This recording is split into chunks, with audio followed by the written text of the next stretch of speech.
Atos 2, versos 40 a 47. Nós vamos falar sobre esse teste espiritual. Quantos aqui já ouviram falar do Enem? Todos os jovens sabem o que é o Enem. Enem significa Exame Nacional do Ensino Médio. Exame Nacional do Ensino Médio. É um teste de avaliação para medir o grau de conhecimento dos nossos alunos antes que eles entrem na faculdade, antes que eles façam bacharelado. O Enem tem mostrado nos últimos anos, eu diria desde sua criação, o Enem tem mostrado desde a sua criação que a educação no Brasil está indo de mal a pior. A educação não melhora, ela apenas piora com o passar do tempo. E são muitas as causas. Como pedagogo, eu tenho prerrogativa, eu tenho o direito de falar de algumas dessas causas. Mas é indiscutível, creio que ninguém poderia discordar. As causas são muito visíveis. Falta de preparo dos professores para começo de conversa, né? E também grade curricular sobrecarregada. Muitas matérias desnecessárias que acabam prejudicando as matérias necessárias e tirando do aluno a possibilidade de estudar melhor. E eu não poderia deixar de dizer os próprios alunos. Os próprios alunos também fazem por merecer as notas baixas que eles estão conseguindo por meio do Enem. Quase ninguém gosta do Enem. Quase ninguém gosta de fazer o Enem, porque o resultado reflete não só o fracasso dos alunos, mas também o fracasso das famílias desses alunos e o fracasso do governo que administra a educação no país e, sobretudo, o fracasso das escolas, que não estão conseguindo realmente formar os alunos. A palavra de Deus, a Bíblia Sagrada, ela também está cheia de testes de avaliação. No Velho Testamento, as provas eram dadas para a nação de Israel. E na maioria das vezes, Israel não tirava notas muito boas, não. No Novo Testamento, as provas estão sendo dadas para nós que formamos a igreja. Nós estamos sempre sendo testados espiritualmente. E assim como no Enem, o exame bíblico mostra que as nossas igrejas não estão indo muito bem, pois não há mais amor pela pregação do Evangelho, não há mais amor pela alma das pessoas. Jesus disse: quando, porém, vier o Filho do Homem, porventura achará fé na terra? Trata-se de uma pergunta retórica. A resposta está na pergunta. Não, ele não vai achar fé na terra. Ele irá achar, sim, muitas religiões. Ele vai achar, sim, muito espiritualismo. Mas a verdadeira fé no Evangelho, ele não vai achar. Por que as igrejas estão falhando no teste espiritual, no teste do Enem de Deus? A razão foi dada por Jesus também, em Mateus 24, 12. E por se multiplicar a iniquidade, o amor de muitos esfriará. Não neguemos que o nosso amor tem estado meio neutro e frio para com o nosso Deus. E por detrás desta neutralidade, desta frieza espiritual, jaz o pecado. Eu tinha uma amiga, quando eu era jovem como vocês, ela era muito dedicada a Deus. Ela era muito fiel, ela era muito espiritual. Ela era uma jovem que cantava na igreja, compunha hinos, e ela estudava no seminário. E ela também glorificava a Deus através da sua aparência pessoal. Ela era um testemunho para as outras moças da igreja. Porém, aos poucos, ela foi se afastando de tudo e de todos. Aos poucos, raramente uma pessoa, ela se afasta de uma vez. Mas esse é um processo que acontece aos poucos. E ela foi se afastando aos poucos e, de repente, ela não estava mais conosco. Ela encontrou um rapaz incrédulo e esse rapaz, ele deu um ultimato para ela. Ele disse, ou eu ou a igreja. E é claro que ela escolheu o rapaz e, por isso mesmo, nunca mais nós a vimos. Perdemos contato completamente com com essa moça. O teste espiritual também é um teste de múltipla escolha. Você e eu estamos todos os dias acordando e precisando escolher entre pessoas, entre tarefas, entre atividades e entre prioridades. Nós temos, por exemplo, que escolher entre Deus e outras coisas, Deus e os amigos, Deus e a diversão, Deus e o descanso, Deus e o emprego, e assim por diante. O teste é realmente um teste de múltipla escolha. Então, o que nós precisamos para passar no teste espiritual de Deus? Para tirar uma boa nota no Enem do céu? Primeiro, agir com mais espontaneidade, agir com mais voluntariedade, como a igreja em Jerusalém. De sorte que foram batizados os que de bom grado receberam a sua palavra, e naquele dia agregaram-se quase 3.000 almas. Você prestou atenção na expressão de bom grado? Quer dizer com alegria? Ninguém naquele dia foi obrigado a receber a palavra de Deus. Ninguém foi obrigado a se congregar naquele dia. Ninguém foi obrigado a se ver na igreja. Mas a Bíblia diz que todos eles receberam a palavra de livre e espontânea vontade. E não é exatamente isso que está faltando nos dias de hoje? Espontaneidade no meio do povo de Deus? Pessoas estão fazendo quase tudo, se não tudo, por pura obrigação, e não mais por alegria, não mais por satisfação. Frequentar a igreja, por exemplo, se tornou um martírio para muitas pessoas. O que Jesus acharia disso? Ele disse: este povo honra-me com os lábios, mas o seu coração está longe de mim. Em outras palavras, não é o que nós estamos falando e dizendo a respeito de Deus, mas é o que nós estamos fazendo por Deus que demonstra o nosso amor por Ele. A igreja local é o termômetro da fé. Goste ou não, é por meio dela que nós descobrimos quão perto ou quão longe nós estamos de Deus.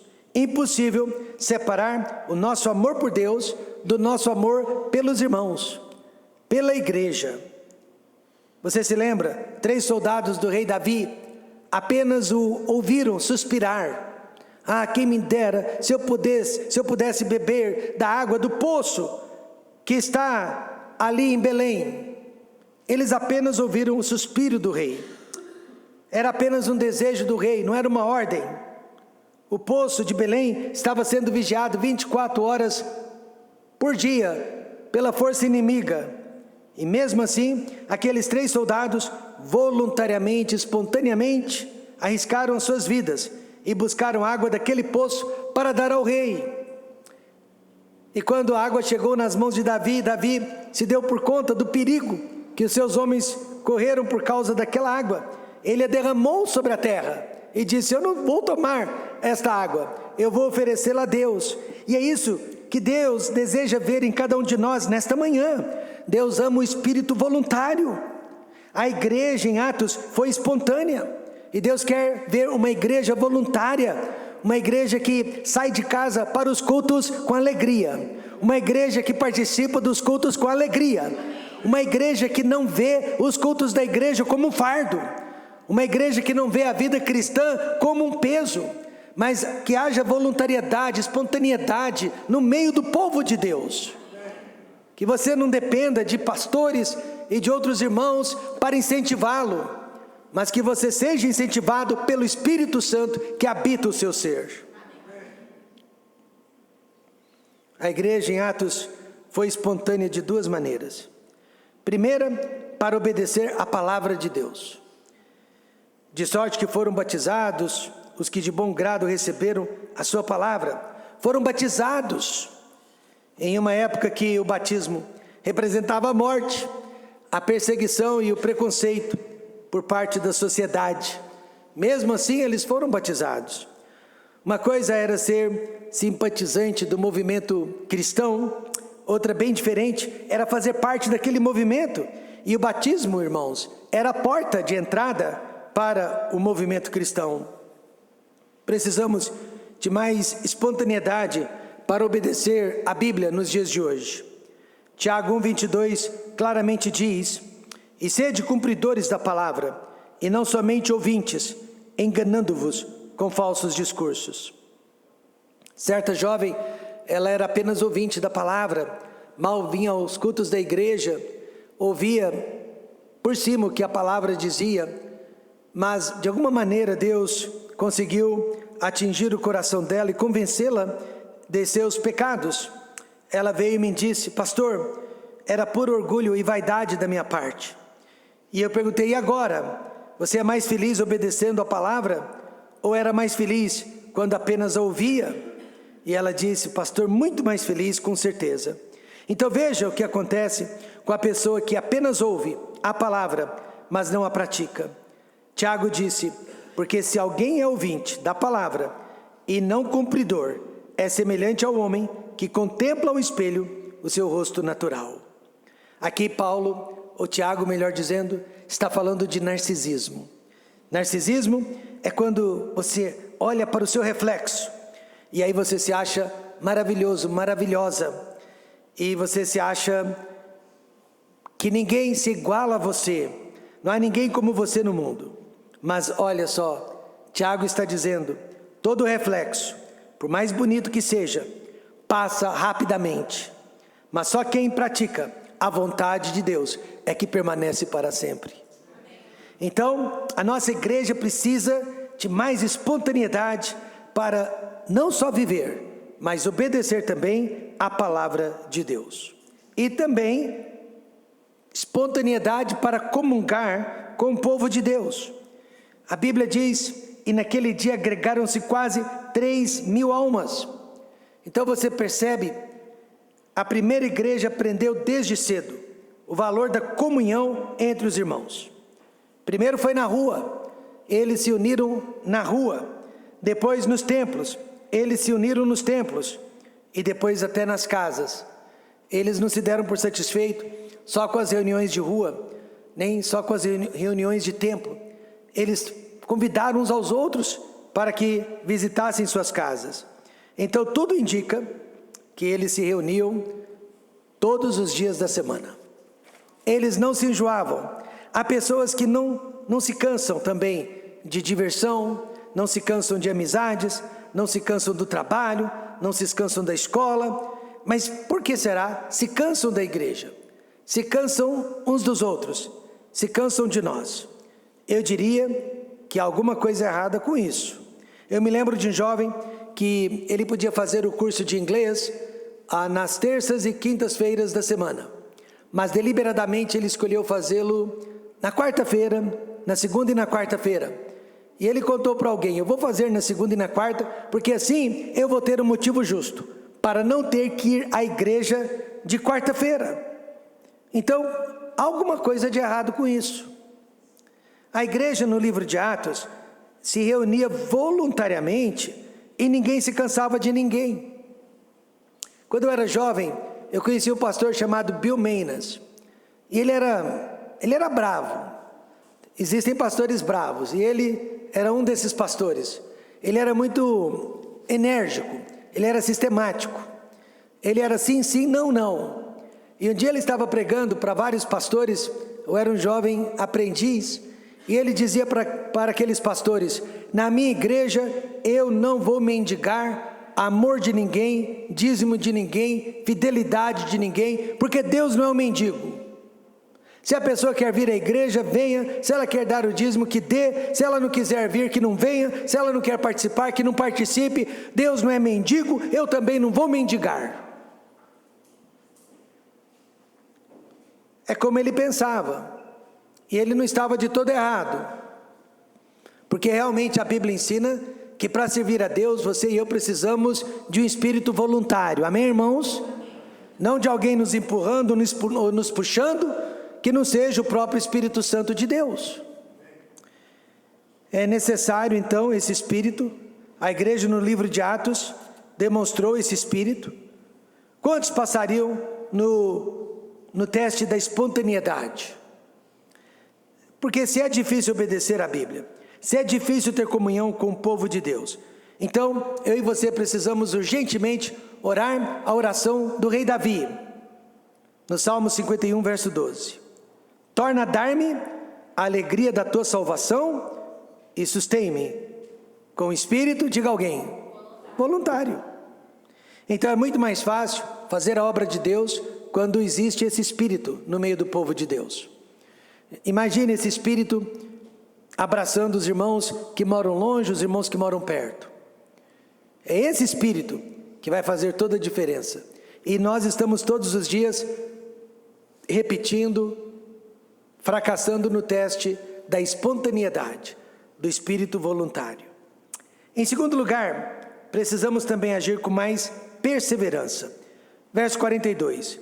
E perseveravam na doutrina dos apóstolos, e na comunhão, e no partir do pão, e nas orações.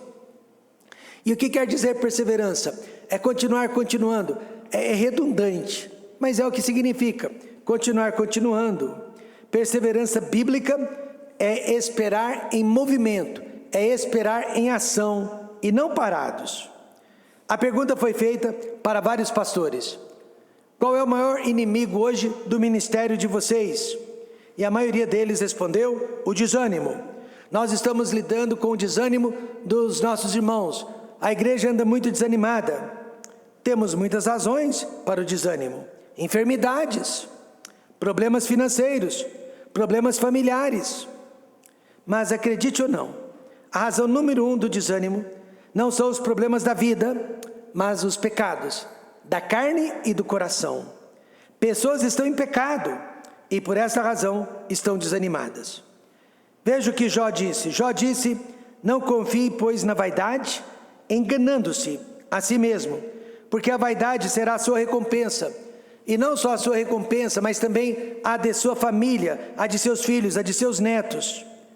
Perseverança, então, é o remédio contra o desânimo. Eu estou desanimado? É aí que eu vou ler a Bíblia. Eu estou desanimado? É aí que eu vou orar a Deus. Eu estou desanimado? É aí que eu vou participar dos cultos da igreja. Eu estou desanimado? É aí que eu vou falar de Jesus Cristo. Continuar continuando apesar da nossa vontade. E veja duas áreas onde a igreja de Atos perseverou: nos ensinamentos dos apóstolos. Perseveravam na doutrina dos apóstolos. E a palavra doutrina quer dizer ensinamentos. A igreja continuou continuando nos ensinamentos dos apóstolos. Isso é muito importante quando nós estamos vivendo no mundo de transformações. Meu pai, 87 anos de idade, ele me disse que ele já viu esse mundo transformando muitas e muitas e muitas vezes. E eu confesso que já vi esse mundo transformando demais nos últimos 10 anos. Talvez eu nunca tenha visto o mundo sendo tão transformado como nos últimos 10 anos. Então, se não tomar cuidado, você se transforma juntamente com este mundo. Pessoas estão sempre me perguntando: Pastor Rômulo, por que na sua igreja vocês não cantam músicas contemporâneas, rock cristão? Por que não colocar uma bateria e uma guitarra elétrica para acender os nossos jovens? Olha, os nossos jovens já são acesos, amém, irmãos? Mas por que não? E a minha resposta: porque a doutrina não é minha, a doutrina é dos apóstolos.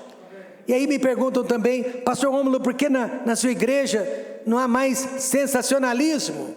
Por que vocês não enfatizam mais dons de sinais e milagres? E por que na sua igreja as mulheres também não estão pastoreando? E eu respondo: porque a doutrina não é nossa, é dos apóstolos, amém, irmãos? Então a pressão por mudanças é muito grande. E ela vem, meus amados irmãos, dos usos e costumes do mundo. Ela vem das mídias sociais, ela vem dos meios de comunicação, e ela vem às vezes até do próprio povo, que deseja uma igreja mais aberta e liberal. Mas veja, a perseverança é na doutrina dos apóstolos. Poucas igrejas estão passando no teste da perseverança, principalmente na doutrina dos apóstolos. E além da doutrina, perseverança também nos ministérios da igreja. Paulo falou, ou Atos 2,42 fala: e na comunhão, e no partir do pão, e nas orações. Hoje à noite nós vamos observar a ceia do Senhor, amém, igreja? Nós não mudaríamos a ceia do Senhor por nada neste mundo. A primeira igreja do Novo Testamento era comprometida com a obra de Deus. era dizimista, evangelista, trabalhadora, pregadora, e a palavra-chave da igreja era participação. Eu aprendi que no ministério há 3 classes de pessoas. E não adianta, você e eu nos encaixamos nessas classes. Imediatistas, há irmãos aqui que são imediatistas. Os de longo prazo, há irmãos aqui que são irmãos de longo prazo. E esqueçam de mim, há irmãos aqui que são, esqueçam de mim. As pessoas imediatistas são aquelas que gostam de ajudar, mas em projetos. Você pode contar com elas para trabalhos temporários, mas não permanentes. Amém? Nós precisamos delas.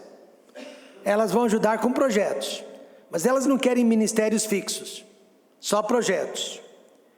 Já os irmãos de longo prazo são aqueles que gostam de ocupar cargos, professores, diáconos. São aqueles que não se importam de segurar cargos por longos e longos anos e trabalhar para a igreja o tempo que for necessário. Mas há aqueles também que esqueçam de mim, pastor, eu não estou aqui. Então, na primeira igreja de Cristo, eu creio que os crentes perseveravam na comunhão, no partir do pão, nas orações. Eles eram crentes a longo prazo, amém, irmãos? Eles realmente perseveravam. Então, por que devemos perseverar nos ministérios? Porque a nossa visão precisa ser a visão do céu. Em breve estaremos lá e teremos que apresentar as obras que realizamos para Deus. Ontem, conversando com a sogra do Jaiter, ela me disse que ele está muito triste, sabendo que vai partir em breve. Ele ama muito a família dele, não queria deixar a esposa e o filho para trás. E ela também disse que ele ama muito a igreja dele, amém, irmãos? E não queria nos deixar para trás. E eu me coloquei no lugar do Jaiter e pensei, e quando chegar a minha vez, e souber eu que vou partir em breve? Por isso, meus irmãos, eu quero ser um crente de longo prazo. Eu quero ter uma visão do céu, porque é para lá que eu vou. Veja, quando a gente chegar no céu, nós vamos ter que apresentar obras para Deus. 1 Coríntios 3, 11 a 15 fala dessas obras. Porque ninguém pode pôr outro fundamento, além do que já está posto, o qual é Jesus Cristo. E se alguém sobre este fundamento formar um edifício de ouro, prata, pedras preciosas, madeira, feno, palha, a obra de cada um se manifestará. Na verdade, o dia declarará, porque pelo fogo será descoberta. E o fogo provará qual seja a obra de cada um. Se a obra que alguém edificou nessa parte, neste mundo, permanecer, esse receberá galardão. E se a obra de alguém se queimar, sofrerá detrimento, mas o tal será salvo todavia, como pelo fogo. Em outras palavras, nós estamos realizando obras, mas de que tipo? Se for madeira, feno e palha, serão queimadas, serão destruídas, serão apagadas. Mas se for ouro, prata, pedras preciosas, irão resistir o fogo de Deus, irão permanecer. Por isso que é tão importante perseverar nas obras, nas atividades, nos compromissos, porque são essas obras, esses compromissos que nós estamos amontoando para levar um dia para Deus. E por detrás de cada obra, nossa motivação para sermos vistos, para agradar ao homem ou para agradar a Deus, para servir a Deus e demonstrar nossa gratidão a Deus. Quantos crentes passariam no teste da espontaneidade? Quantos crentes passariam no teste da perseverança? E terceiro, precisamos agir com amor. Verso 45, e vendiam suas propriedades e bens, e repartiam com todos, segundo cada um havia de mister. É triste reconhecer, mas é verdade. Muitos crentes conseguem até agir com espontaneidade, conseguem perseverança, mas quando chegam na hora do amor, fracassam. E no entanto, esse é o teste mais importante de todos. O quê? O amor é mais importante que a voluntariedade, que a perseverança? É. Paulo fala sobre isso em 1 Coríntios 13, 2.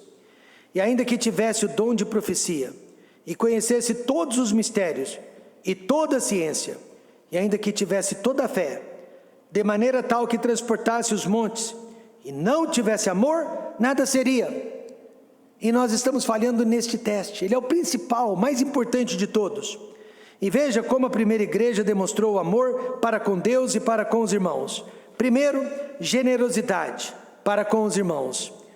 E vendiam suas propriedades e bens, repartiam com todos, mas segundo cada um havia de mister. Vamos entender como que Deus ensina generosidade na Bíblia. É para quem precisa e para quem merece. Amém, irmãos? Nem todos merecem e nem todos precisam. Essa semana eu estava falando com uma jovem, talvez com ideias comunistas, e ela me disse: mas pastor, não é justo que os jovens que estudaram nas melhores escolas, são eles também que estão usufruindo das faculdades federais, porque os jovens que nunca estudaram nas melhores escolas não passam no Enem, não tiram boas notas, então eles precisam de cota para entrar nas faculdades federais. Ninguém pode ser contra cotas. E o que eu disse para ela a fez pensar. Eu disse: jovem, eu também sou a favor, como acontece nos Estados Unidos. Escola federal é para quem precisa. Quem não precisa deveria ir para a escola particular. Nos Estados Unidos, para você entrar numa escola e receber bolsa, receber fundos, ajuda governamental, você precisa comprovar por meio do imposto de renda de seus pais que você precisa daquela ajuda. Mas, independente do seu poder aquisitivo, só entra naquela escola as melhores notas. Amém, irmãos? Eles querem formar os melhores médicos, os melhores advogados. E infelizmente cotas não ajudam com isso. Você não pode entrar numa faculdade só porque você é pobre, mas porque você tem capacidade. Ela disse: se for assim eu concordo. Falei: deveria ser assim. Outra coisa também, eu disse para ela, no Velho Testamento, fazia parte da lei de Moisés, os agricultores eles podiam apanhar espigas, apanhar os feixes de trigo, mas o que caísse, eles não podiam pegar de volta. Caiu, deixe no chão, para alimentar os mais pobres, para alimentar os necessitados. Mas os necessitados, ou alguém da família deles, tinha que vir e apanhar do chão. Amém, irmãos? Não era levado na porta deles, não era levado na cama deles, não era levado na casa deles. Eles tinham que fazer a parte deles. E ela pensou: interessante, eu nunca tinha pensado assim. Por isso que Atos deixa claro: segundo cada um havia de mister. Essa frase é muito importante. Os irmãos ajudavam quem realmente precisava. A igreja ajudava quem realmente merecia, porque era uma época de muita escassez na terra de Israel. Observe, no entanto, que eles não vendiam suas propriedades para pagar promessas, para ficarem mais ricos, como se faz hoje em dia nas igrejas mercantilistas, mas para suprir as necessidades das pessoas. Generosidade, então, é quando ofertamos sem esperar nada em troca. Eu me lembro, quando eu fui para a faculdade, eu não tinha dinheiro nem para lavar minhas roupas na lavanderia. E um dia, meu cesto estava cheio de roupas sujas, eu já não tinha mais nenhuma roupa limpa para usar. Eu me ajoelhei e orei e falei: Senhor Deus, ou o Senhor me manda o dinheiro agora, ou eu vou começar a andar com roupas sujas pelo campus da escola. Assim que eu me levantei dos joelhos, olhei, havia dinheiro no chão. Alguém generosamente me deixou uma oferta suficiente para pagar a lavanderia, para lavar as minhas roupas. E até hoje eu não sei quem foi, mas eu imagino que tenha sido um dos meus colegas de quarto, cansado do cheiro das minhas roupas. Eu acho que ele pensou: eu tenho que ajudar esse rapaz a lavar as roupas dele para o meu bem. Mas é isso, generosidade é quando ofertamos sem esperar nada em troca. Você sabe que esses missionários estão sendo ofertados mensalmente, e eles nunca vão ficar sabendo quem dentre nós ofertou. Isso não é importante. O importante é que Deus saiba. E assim também, você deve fazer caridade com a mão direita, mas sem que a esquerda fique sabendo. Como está a sua generosidade? E segundo, fidelidade para com Deus. Verso 47, louvando a Deus e caindo na graça de todo o povo, e todos os dias acrescentava o Senhor à igreja aqueles que se haviam de salvar.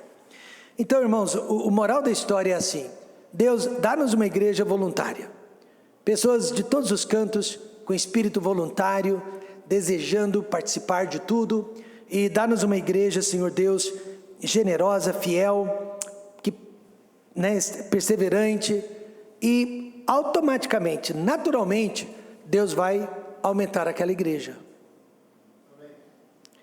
A igreja louvava a Deus e caía na graça do povo, ou seja, a igreja era fiel a Deus e Deus era fiel à igreja. É assim que funciona. Um dos primeiros problemas dentro da igreja surgiu justamente com um casal que queria ser visto. Irmãos, na igreja ninguém deveria ser visto. Eu já pensei, não vou fazer isso, não se preocupe, eu já pensei em gravar minhas mensagens, me assentar e ficar assistindo com vocês. Melhor ainda, só áudio. Eu sei que não daria certo, mas na igreja ninguém deveria aparecer a não ser Jesus Cristo. Essa é a verdade. Mas Ananias e Safira era um casal que queria primazia, eles queriam ser vistos, eles queriam ser reconhecidos, eles queriam ser paparicados. Aí eles mentiram, dizendo que estavam dando todo o dinheiro da venda de uma propriedade para a obra de Deus, mas era mentira. Eles estavam dando só a metade. Eles não tinham que dar nada, eles não tinham que falar nada, mas resolveram mentir. Os dois morreram no mesmo dia para servir de exemplo. E o exemplo aqui não é só nunca minta para Deus. O exemplo é muito mais do que isso, é nunca queira ser reconhecido, nunca queira ser visto. Tudo que você e eu fazemos para Deus é para Deus e acabou. O pecado deles não foram fiéis para Deus, eles foram fiéis para os homens. Então agir com amor para com Deus é o mesmo, irmãos, que ser fiel a Deus. E Jesus disse: se me amais, guardai os meus mandamentos. Então, quando somos generosos e fiéis a Deus, passamos no teste do amor. Então, nesta manhã, teste espiritual, o teste da espontaneidade. Quantos de vocês estão aqui de livre e espontânea vontade? Não foi o pai que forçou, não foi a mãe que forçou, não foi o marido, não foi a esposa. Ninguém gosta de teste, principalmente quando sabe que vai tirar nota baixa, né? Mas a vida cristã é um teste do começo ao fim. Olha, nunca seremos perfeitos, ninguém aqui nunca vai tirar 10. Ninguém aqui nunca vai tirar 10 no teste.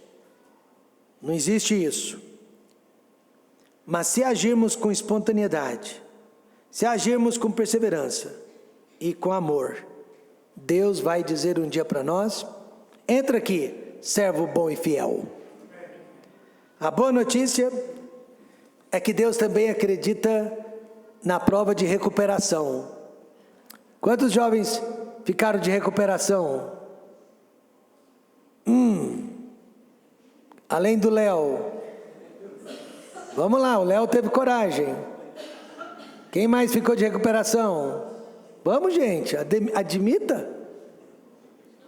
A Isa não ficou de recuperação esse ano.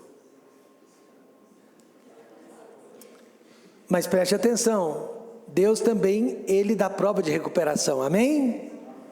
Ele é o Deus das oportunidades. Hoje de manhã talvez Ele esteja dando esta prova.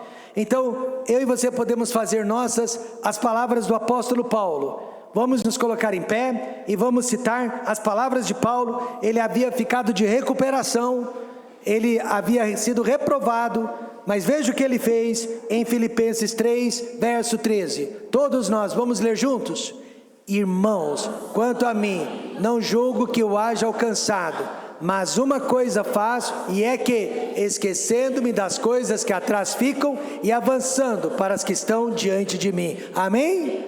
O que passou, passou. Hoje você e eu podemos ser voluntários, espontâneos. Hoje eu e você podemos perseverar nos ensinamentos dos apóstolos. Hoje eu e você podemos agir por amor e não mais por interesse próprio.